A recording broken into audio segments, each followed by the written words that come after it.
नमस्कार, बहुत स्वागत है आप सभी का। आप मुझे न्यूज़ 18 के डिजिटल प्लेटफॉर्म पर देख रहे हैं। मैं हूं आपके साथ जया मिश्रा। आने वाले नवंबर से आपको घर से काम करना पड़ सकता है। देखिए, दिल्ली सरकार 4 महीने का एक ऐसा प्लान तैयार कर रही है जिसके जरिए दिल्ली को प्रदूषण से बचाने की पहल होगी और इसको लेकर कुछ नियम भी लागू किए जाएंगे। ये नियम क्या हैं वो मैं आपको इस वीडियो में विस्तार से बताऊंगी। हर साल सर्दियों का मौसम आते ही प्रदूषण राजधानी दिल्ली और पूरे एनसीआर के लिए चिंता का विषय बन जाता है। वायु गुणवत्ता मैनेजमेंट कमेटी की सिफारिशों पर ग्रैप के चरण लागू किए जाते हैं। कई बार एक्शन प्लान लागू होते होते देर हो जाती है और ऐसे में इस बार दिल्ली सरकार ने समय से पहले फैसला ले लिया है कि दिल्ली को सर्दियों के मौसम में होने वाले प्रदूषण से बचाना है। सरकार ने महीने पहले ही एक कड़ा विंटर एंटी पॉल्यूशन प्लान तैयार कर लिया। शुक्रवार को बताया गया कि ये नियम हर साल 1 नवंबर से 28 फरवरी तक लागू रहेंगे।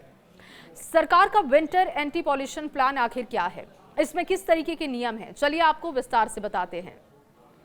वर्क फ्रॉम होम की व्यवस्था होगी। ऑफिस टाइमिंग में बदलाव किया जाएगा।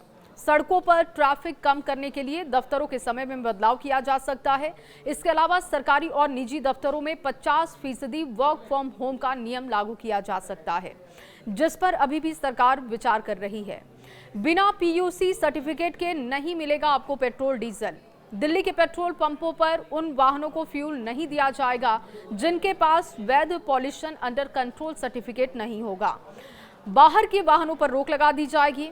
1 नवंबर से 31 जनवरी के बीच दिल्ली के बाहर रजिस्टर्ड गैर BS6 कमर्शियल वाहनों के प्रवेश पर रोक लग सकती है। हालांकि CNG इलेक्ट्रिक वाहनों, आपातकालीन और सरकारी वाहनों को इस नियम में राहत मिल सकती है। दोगुना कर दिया जाएगा पार्किंग चार्ज। निजी वाहनों के इस्तेमाल को कम करने के साथ ही सड़कों पर जाम से होने वाले प्रदूषण को रोकने के लिए अधिकृत पार्किंग स्थलों पर पार्किंग शुल्क को दोगुना कर दिया जाएगा ताकि लोग अपने वाहन का इस्तेमाल कम कर सके। निर्माण कार्यों पर भी सख्त पाबंदी लागू की जाएगी। ठंड के दिनों में कंस्ट्रक्शन और तोड़फोड़ से उड़ने वाली धूल को रोकने के लिए कड़े नियम होंगे। खासतौर पर 10 दिसंबर से लेकर 20 जनवरी के बीच, जब प्रदूषण का लेवल सबसे ज्यादा होता है, निर्माण कार्यों पर अतिरिक्त पाबंदियां लगाई जा सकती हैं। एंटी स्मॉग गन अनिवार्य कर दिया जाएगा। जो बड़ी निर्माण साइट होंगी, हाई राइजेस और एंटी स्मॉग गन, वहां पर पानी के छिड़काव करते हुए आपको दिखाई देंगे। इसके साथ ही पानी के छिड़काव वाली मिस्ट सप्रेशन सिस्टम लगाना वहां पर अनिवार्य होगा। कचरा जलाने पर रोक और ड्रोन से भी निगरानी सरकार करेगी। RWA संस्थानों और ठेकेदारों को खुले में कचरा, पत्तियां या फिर अन्य वेस्ट जलाने पर रोक लगाना होगा। इसकी निगरानी भी उन्हीं को करनी होगी। इसकी निगरानी के लिए सरकार ड्रोन और फील्ड इंस्पेक्टर्स की मदद लेगी। उल्लंघन करने वालों पर भारी जुर्माना भी लगाया जाएगा।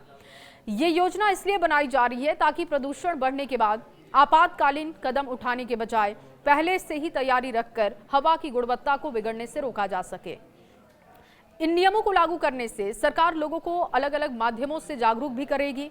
सरकार 4 महीने का एक्शन प्लान कर ये भी देखना चाहती है कि इससे कितना प्रदूषण कंट्रोल होता है, दिल्ली वालों का कितना इसमें सहयोग मिलता है।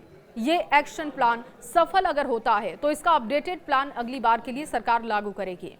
दिल्ली सरकार की ओर से जारी ये व्यवस्था सामान्य तौर पर हर साल 1 नवंबर से लेकर 28 फरवरी तक लागू रहेगी और वायु गुणवत्ता प्रबंधन आयोग के ग्रैप के साथ समानांतर रूप से काम भी करेगी।